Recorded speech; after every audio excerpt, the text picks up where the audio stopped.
Hey guys, it's Walker, and today we will be looking at a PowerPoint I made for you guys discussing one of the most important men in the history of France. What this man did with France was amazing. He took France out of the rut they were in because of the French Revolution, and he turned them into a force to be reckoned with that spanned nearly the entirety of Europe. This man's name was Napoleon Bonaparte, and today we will be looking at this man's rise to power, what he did while he was in power, and his eventual fall from power. So, without further ado, let's start where anybody starts, his early years, as a child. First off, he was born in 1649 on the island of Corsica. What you doing? Oh, hey Mom, I'm just doing this multimedia project I have to do in history. I have to use some form of technology to basically show something about the French Revolution. Yeah, it looks like a PowerPoint to me. Yeah, it is. Is everybody not doing a PowerPoint? Well, it may be common, but, why break what isn't? Why fix what isn't broken, Well, because you can do so many other things. You play instruments. Why don't you write a song or something? But, Mom, I had 10 slides. I had an entire script planned out. Come on, Mom, please. Nah. Why don't you try for something better? I think you can do better. A song really isn't half a bad idea, Mom. Thank you. Mm-hmm.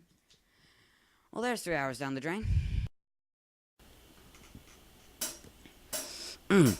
Anyway, as I said before, Napoleon was born in 1769 on the island of Corsica, and his parents sent him to military school at the age of 9.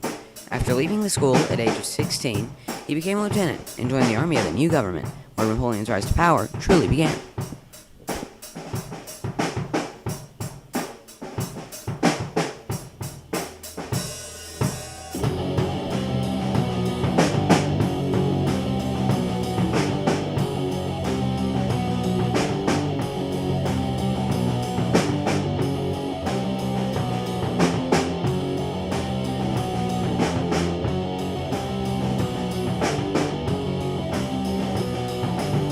Napoleon's first opportunity for power came when a large amount of French citizens rebelled against the National Convention. Napoleon was ordered to protect the National Convention's members, and by using cannons and brute force, he confused the rebels and they fled, confused and terrified.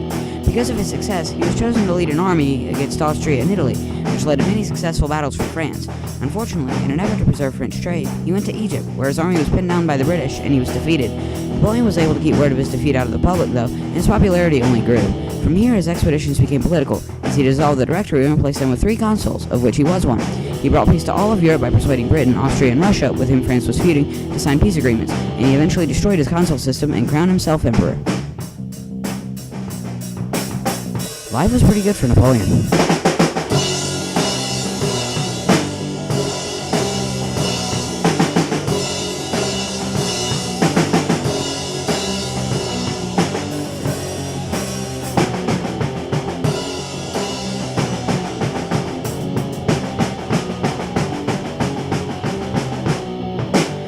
As Emperor of France, Napoleon sought to control the rest of Europe and to take more control of the Americas. But unfortunately for him, African slaves in America rebelled against the French, and the French forces were devastated.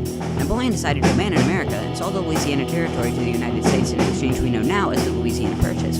His next ambition was to take control of Europe, but suspicious of France's intent, the European allies Britain, Russia, Austria, and Sweden fought against Napoleon. Napoleon's French army won nearly all the battles in this war, but there was one exception, the Battle of Trafalgar. In this battle, the British naval commander Horatio Nelson made very strategic decisions and was able to overcome the French naval fleet. This defeat ensured the British naval dominance over France, and it caused Napoleon problems with expansion. This is where things went downhill.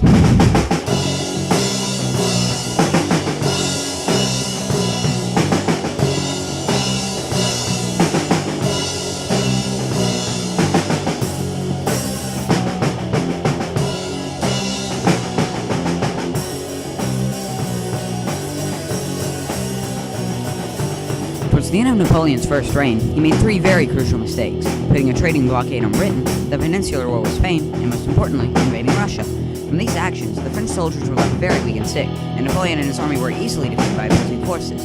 Napoleon was exiled to the island of Elba for these defeats. However, when the new ruler, Louis XVIII, turned out to be unpopular, Napoleon escaped Elba in an attempt to become emperor in France again. When he arrived in France, the citizens applauded, and within days Napoleon was emperor again. This was short-lived, though, as the European allies started another quarrel with Napoleon, and at the infamous Battle of Waterloo, the British and Prussian forces fought against France and eventually won. Napoleon's second reign, or the 100 Days, was ended soon after this battle, and he was exiled to the island of St. Helena, where he lived until his death in 1821.